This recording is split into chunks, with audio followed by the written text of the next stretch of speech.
Leonardo da Jandra, que es filósofo y escritor. Muchas gracias por esta entrevista. El tema del dossier temático de este mes, que se trata de la muerte o la decadencia de Occidente, ¿no? Que nos recuerda a este clásico libro de Spengler sobre la decadencia de Occidente. En ese sentido, eh, y un poco en relación también con las últimas publicaciones, me gustaría preguntar sobre, en primer lugar, si considera que Occidente está en medio de una crisis y si Ujú. se trata sobre todo de una crisis definitiva o no. Bueno, yo no creo que sea una crisis que afecte exclusivamente a Occidente. O sea, mi visión es que estamos ante una crisis generalizada, global. Es una crisis de un proceso civilizador agotado, pero de ninguna manera creo que ese agotamiento sea definitivo. O sea, este es muy necesario enfatizarlo en un momento tan difícil como el actual, que pareciera que va en contra de la tesis fundamental de mi más reciente libro, El Estado Planetario. Entonces, sí, debemos entender que no hay evolución en línea recta, que a nivel cósmico el tiempo no existe, el tiempo es un fenómeno que afecta a las criaturas finitas y esa finitud en el ámbito evolutivo puede medirse en fracciones de medio siglo, un milenio. No sé, francamente, cuánto va a necesitar la humanidad para salir de esta caída en la que estamos, pero sí es claro que estamos ante una decadencia generalizada. Para mí los síntomas de la decadencia son muy claros y han estado presentes desde las culturas más antiguas hasta Grecia, Roma, España, Inglaterra. Es la preponderancia, la sobredeterminación de lo oral y lo genital sobre lo mental y lo espiritual. Es decir, el animal humano no le da opción a la manifestación de la parte racional y divina del ser. Entonces entramos en una espiral de decadencia donde los empresarios y los comerciantes subyugan a los políticos. Y eso es nefasto. De la misma manera que es nefasto para una religión buscar el poder terrenal y entregarse, por lo tanto, a relaciones políticas, es lo mismo para cualquier otra categorización que tenga que ver con el desarrollo socioeconómico de una sociedad. Los empresarios y los políticos generalmente sin ética, sin una educación ética y muy poca espiritualidad, lo único que buscan es su propio interés. Entonces, otra de las características de la decadencia es el egocentrismo desenfrenado, en el que estamos pues, sometidos ahora. En conclusión, sí creo que estamos en un proceso generalizado de decadencia, pero no es definitivo. Se perderán dos, tres generaciones y vendrán otras que aprendan de estos errores y pues se recuperará el cauce. Yo estoy convencido de ello. En ese sentido, podría decirse que esta decadencia tiene como matriz en realidad los valores occidentales, por ejemplo, de la ética clásica, o es posible crear un nuevo programa que no aluda necesariamente a esa matriz occidental de la que estamos hablando, está en un momento de agotamiento, ¿no? Fundamental. Estamos ante un reto con la inteligencia artificial. Es muy difícil relacionar la inteligencia artificial con la ética, pero la inteligencia artificial, al fin y al cabo, es un logro tecnológico y sí hay que enfatizar que los más grandes logros de este proceso de decadencia ha sido la tecnología, pero la tecnología es un mero instrumento. Entonces, yo creo que va a costarnos, no es un proceso fácil, pero no preveo yo, ni veo, no logro vislumbrar un futuro dominado por máquinas, sin ningún fundamento ético ni espiritual. Nos va a costar, insisto, no es un proceso fácil, solo lo difícil vale la pena, pero creo yo que en el contexto actual, cuando yo tenía tu edad, estaba convencido que era inevitable la violencia. Era partidario de la visión marxista de la historia, la dialéctica confrontativa, que tomó Marc de Proudhon, la violencia es la partera de la historia, y la dialéctica confrontativa hegeliana, afirmación, negación, negación de la negación. Entonces estábamos siendo negados como juventud y había que negar lo que nos negaba y eso solamente se podía lograr pues apelando a las armas, a la violencia. Ahora de ninguna manera creo en eso, es uno de los puntos que me ha separado de Marx. Yo creo que la violencia es la partera de la barbarie y debemos ya dejar de una vez y para siempre atrás cualquier dinámica violentadora. Y esto también pues nos pone un contexto pues más amplio, una visión más amplia que tiene que ver con esta decadencia en la que estamos inmersos, que es el fin de las ideologías. También se ha hablado mucho de ese fin de las ideologías. No es lo mismo el fin de las ideologías que el fin de las ideas, pero las ideologías son a las ideas como las religiones a la espiritualidad. Son percepciones fundamentalistas que por lo tanto excluyen lo que no son ellas. Y toda exclusión fundamentalista es negativizadora. Entonces, yo creo más bien una dialéctica complementadora. La ciencia y la espiritualidad, lo solar y lo lunar, el hombre y la mujer, el empresario, el trabajador, cuando están regidos por principios éticos y buscan la verdad, la belleza y la bondad, no tienen por qué confrontarse. Estas confrontaciones son deficiencias históricas que hemos venido arrastrando hasta el día de hoy. Y también otro punto que podemos tocar ahora aparte, si quieres, es pues el problema de la falta de procreación en Occidente, que es otro problema que yo no lo veo tan grave porque si algo tiene este planeta es exceso de población, pero hay una renuencia muy marcada a regular esos procesos. Entonces ese es otro tema, si quieres, para no alargarme, podemos tocarlo, pero en fin.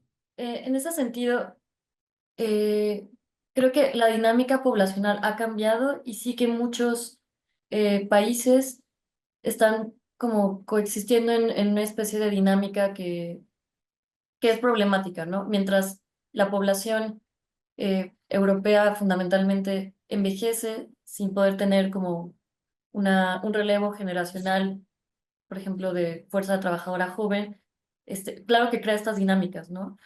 O a diferencia de, y también en México, ¿no? Que la población trabajadora está envejeciendo. No sé si se refiere a eso o a otro tipo de control poblacional.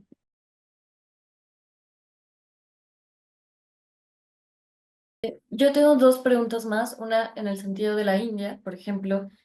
La India está integrada a la dinámica global en términos económicos de una manera tal que podría hablarse, y no sé, de que la India misma ya es parte de Occidente, en el sentido de que aunque tiene la población más grande en el mundo, posiblemente, también tiene una especie de innovación técnica fundamental a nivel de finanzas, ¿no? O sea, las finanzas privadas en la India son un hito a nivel internacional y son un ejemplo de política pública hacia el avance de las pequeñas y medianas empresas y sobre todo eh, al ramo de la tecnología financiera, ¿no? Mucho más que México y que Estados Unidos posiblemente.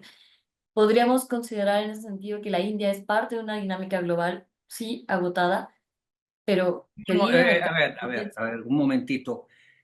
Hablas de la India, no vayas tan lejos, ve aquí, en América Latina, Brasil, que es parte, son este grupo de los BRICS. Entonces, China, ve lo que ha evolucionado China a nivel tecnológico, olvídate de la India. Yo creo que hay en las determinaciones raciales ciertas inclinaciones. La raza roja, que es la que pobló originalmente América, es más beligerante. Hace más de 100.000 años dominaba la raza amarilla allá en las grandes mesetas de Asia. La raza amarilla es más industriosa, más unida y desplazó a la raza roja y la raza roja se desperdigó en formas tribales.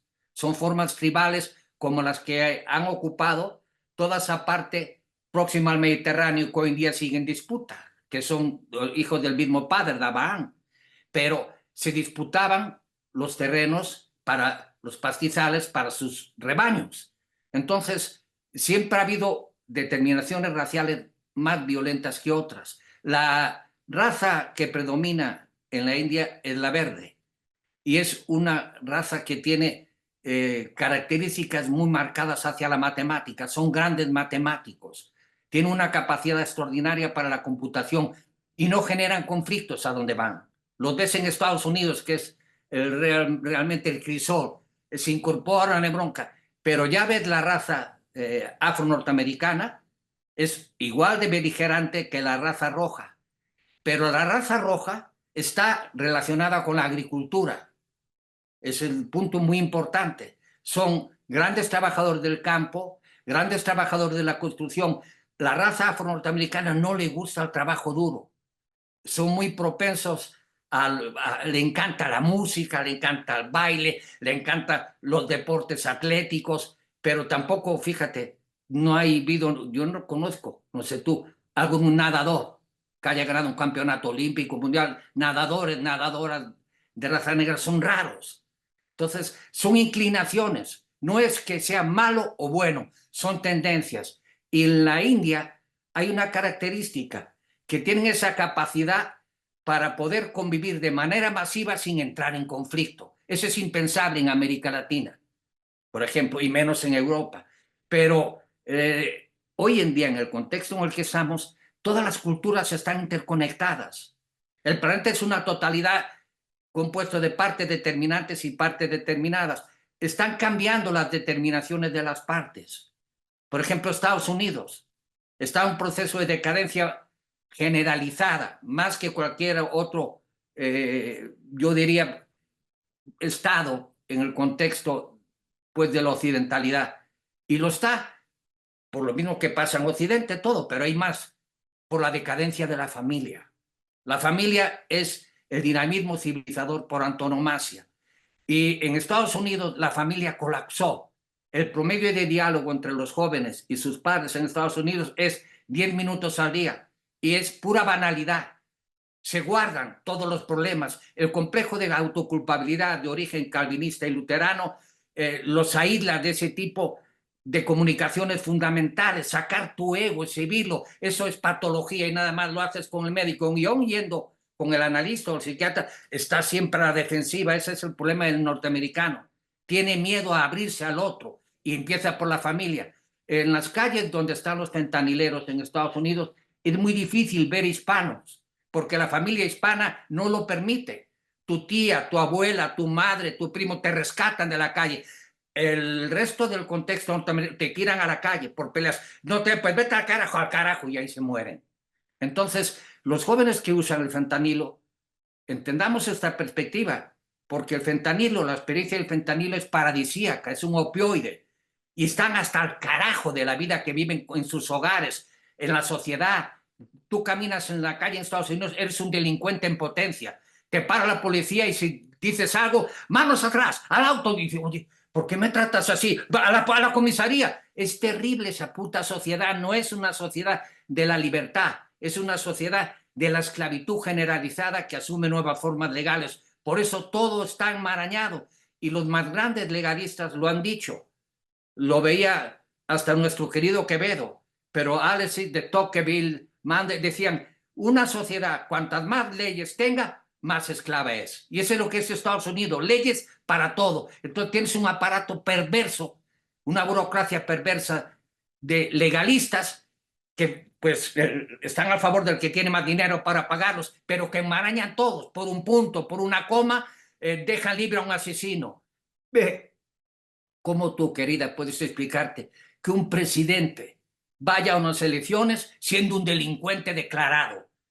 ¿Cómo te explicas eso? A ver, no hay, y que se considere enviado de Dios. Eso es típico de un proceso de decadencia. Entonces, en este proceso de decadencia, los jóvenes desconfían, no saben para dónde ir y les vale un carajo de si Japón o de si China o la India o Brasil tiene mejores autos eléctricos que los de Tesla o si Elon Musk está mandando naves para hacer nuevos cohetes más pues peligrosos, destructivos. A los jóvenes dicen, todo eso es una puta mierda y tienen razón y hay que cambiar eso. Pero ¿quién va a cambiar eso? Pues los propios jóvenes que ahora están desencantados. Tienen que aprovechar ese desencanto, canalizarlo, ejercer el voto, ser muy conscientes de que si ellos no votan, van a votar personajes que le den la opción a estos tipos. Si los jóvenes de Estados Unidos hubieran votado, Trump no hubiera estado en el poder. Se abstuvieron porque la otra acción era nefasta. O sea, Kamala Harris era la continuación de un idiota como Joseph Biden. Entonces, los jóvenes dijeron, tú un idiota, y alguien loco prefiere un loco.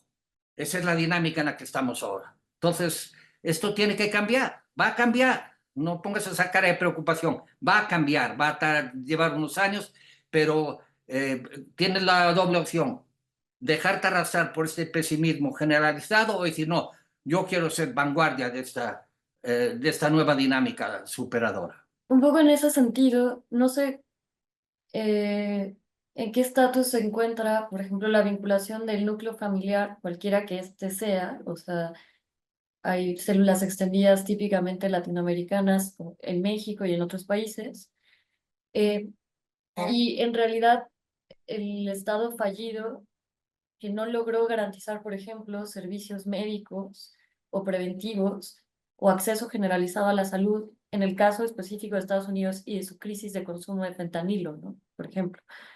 En otro sentido, y recordando un poco lo que viene en este libro de reciente publicación, El Estado Planetario, hay una opción que se plantea ahí sobre crear una especie de gobierno global, ¿no?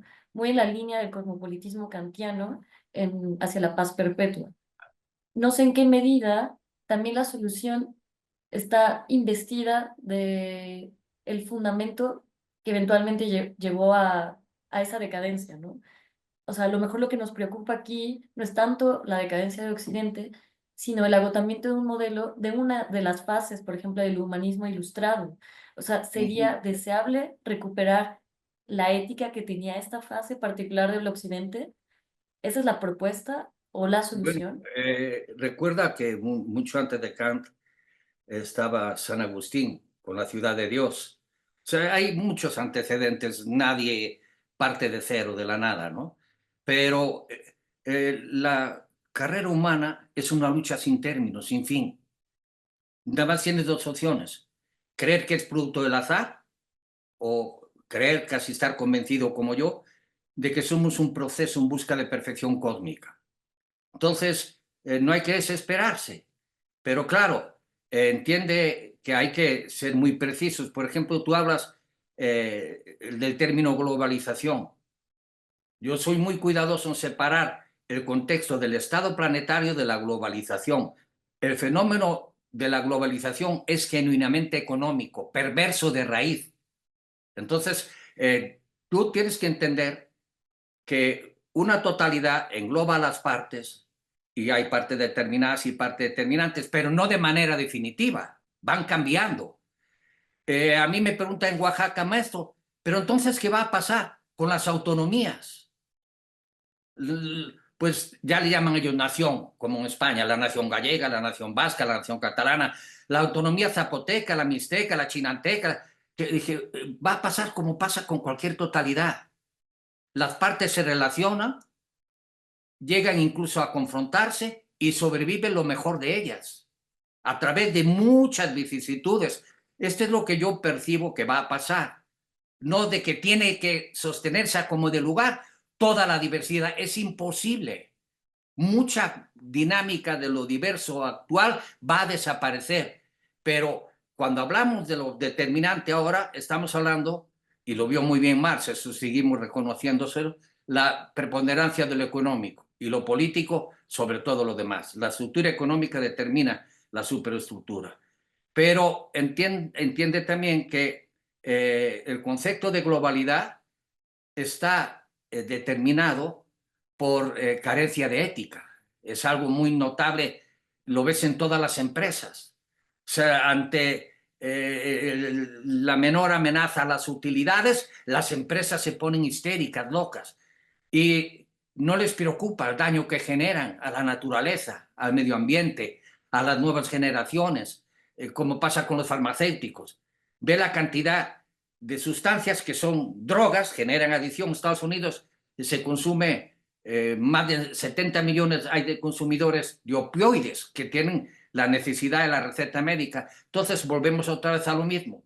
Lo que está dentro del aparato que controla el poder, eso sí se permite. Pero eso no quiere decir que eso sea bueno, bello y verdadero, ni que sea sano, sino que está permitido porque está controlado. La dinámica globalizadora es una dinámica controladora. Y yo no soy partidario del control. Yo, en lo que a mí corresponde, le permito a cualquier persona la máxima libertad siempre que no me dañe a mí. La libertad de los demás termina donde comienza mi libertad. Cada quien puede consumir lo que quiera en su ámbito personal y particular. No puedo ni debo yo decirle a alguien lo que tiene que hacer, ni como científico, ni como médico, ni como político. Por eso, otro punto de diferencia con Marx. La propiedad privada no es un robo, la propiedad privada es sagrada. Nadie me debe decir a mí, ni puede decirme cómo debo vestir, qué música debo oír, qué libros debo leer, qué comida debo consumir. Esa es mi elección, es mi libre albedrío. ¿Entiendes? No que venga un Putin o un, no sé, o Zelensky o un Maduro a decirme, este es malo y este es bueno. ¿Quién es ese pendejo para decirme lo que es malo? Soy yo. Lo que sí creo que es muy importante es darle al individuo humano la máxima preparación para estas elecciones. El libre albedrío no es un don gratuito, requiere mucho esfuerzo y ese esfuerzo es un paso de la ignorancia al conocimiento. Cuanto más conozcamos, más libres vamos a ser. De ahí la importancia de entender la relación de la decadencia con la falta de conocimiento. La filosofía es fundamental, tiene que ver con significados. La ciencia es práctica, con hechos. La espiritualidad con valores. Pero si dejas los valores y los significados de lado y te vas a lo fáctico, los científicos se convierten en mercenarios. Tú vas a una empresa a trabajar como científico, te pagan un dineral y lo que te piden que hagas lo haces. Tú no te preocupas si eso va a matar, va a originar daño. A ti te pagan y para eso estudiaste. Tiene que complementarse. Eso es lo que yo, vamos, sugiero, proyecto y no me canso de enfatizar. Una dialéctica complementativa, no una dialéctica confrontativa. Precisamente como en ese sentido, rescato esta cita del Estado planetario, dice, sin ética toda forma de gobierno se convierte en despojo, ¿no? Un poco en ese sentido, yo estoy de acuerdo con que debe haber principios éticos necesarios que a lo mejor revisten una ideología, ¿no? Liberal, etcétera. La democracia liberal es una, por ejemplo, y que también se encuentra en Occidente en franco agotamiento, ¿no? Lo vemos en nuestro propio país, lo vemos en Estados Unidos, a pesar del voto, ¿no? Del sufragio. Pero aquí la idea sería preguntarse si más bien tanto la dinámica económica global, o sea, del sistema global, eh, no es el origen que no ha estado en disputa desde su constitución. Es decir, es suficiente un cambio de conciencia y el establecimiento de principios éticos en la forma de gobernar una nación o un país y no poner en perspectiva o en disputa el modo de producción capitalista, ¿no? El modo de producción económico que de hecho ha creado un estado global profundamente desigual, ¿no? Profundamente eh, afincado en la pobreza de las mayorías, ¿no? Eso es a lo que me refiero. ¿Sería suficiente? ¿Y cómo cambiar hacia el estado planetario, por ejemplo, la transición de lo que podría ser bloques organizados de países, ¿no? En esa perspectiva, se trata de un mundo en donde no hay fronteras y no hay países como bloques mínimos de organización a nivel Mira, global. lo que yo planteo ahí es un futuro con una sola moneda, un solo gobierno, una lengua determinante. Eso va a facilitar. Estamos en ese tránsito. Hay reticencias, por supuesto que las hay, y no va a ser fácil la entrega. Pero lo que nos cuesta entender es que ese mundo no lo vamos a habitar nosotros, desafortunadamente.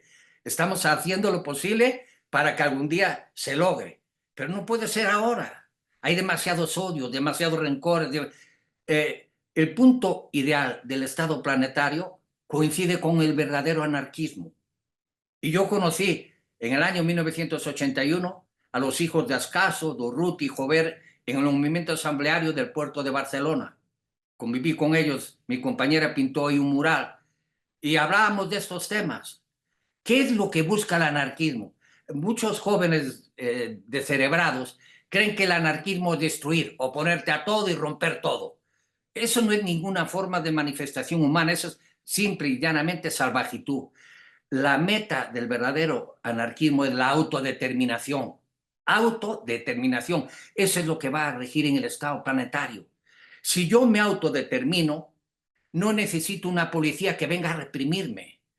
Tengo principios éticos que me van a mí mismo a imposibilitar dañar un bien ajeno, no robar, no destruir. No voy a dañar la naturaleza porque la valoro. Entonces, ¿cómo logras eso? Pues desde la primera infancia en tu casa y la escuela, que es el fallo fundamental que tenemos hoy en día. Ya después ir a la calle, al trabajo, todo eso que vemos ahora en tu generación, de ir desesperadamente el fin de semana al antro, meterse hasta la madre, lo que sea, es una insatisfacción básica que viene desde el hogar, ver a los padres peleados, los divorcios, no hay tolerancia y lo vas proyectando. Entonces tu generación cada vez reduce más el ámbito de tolerancia. Ahora, entre ustedes duran un año, como pasa en Portugal, España.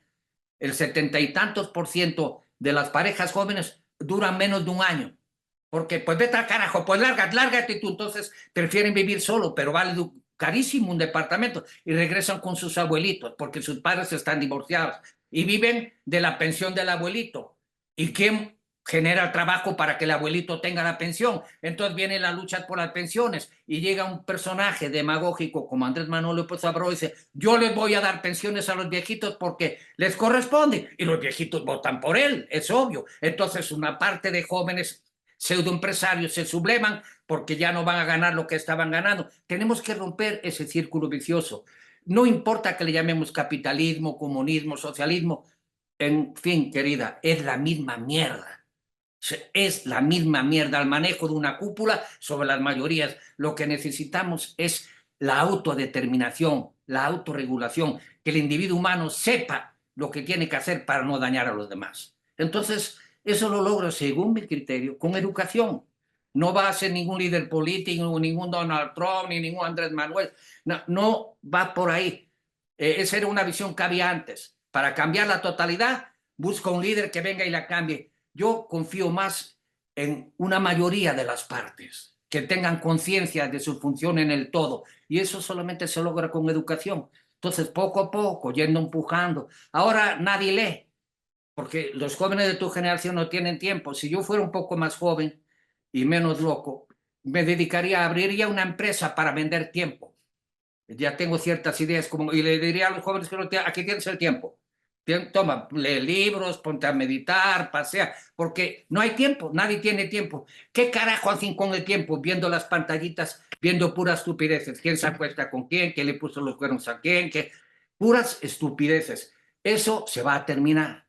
Y cuanto más rápido sea, mejor. Entonces va a venir una generación que va a dejar eso, no lo va a despreciar, pero en el ámbito que le corresponde. Lo vas a usar como cuando tenías antes el teléfono fijo. Tengo que hacer una llamada o me están hablando, lo usas y ya. Pero no buscando información que te satura el cerebro de puras estupideces y no solo no te deja tiempo para ver con claridad, sino que te abruma de pura basura informativa. Eso tiene que acabarse. Eso hay que entenderlo en el ámbito de la inteligencia artificial.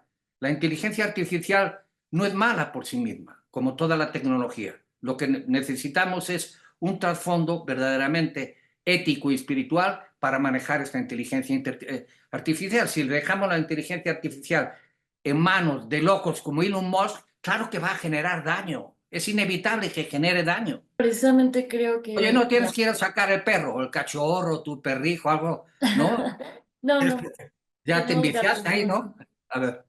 Sí, no, no, más bien, ya por último, o sea, sí creo que Elon Musk fue la persona que, eh, pues que creó una empresa para vender tiempo, y eso es lo que hizo, ¿no? Le vende el tiempo para perder a las personas, ¿no? Definitivamente, creo que parte de de las cúpulas financieras más importantes que también están completamente vinculadas al poder político actualmente a nivel global y sobre todo en Estados Unidos, son los dueños de Meta, Facebook, de X, o sea, es Elon Musk, Zuckerberg y todos los demás, ¿no? Sí, sí. El asunto es, mi última pregunta sería como, bueno, ¿cómo reinstaurar esa especie de, pues, de armonía fundamental o tal vez de un programa compartido entre una comunidad, ¿no? Como que comparta justo estos valores éticos, eh,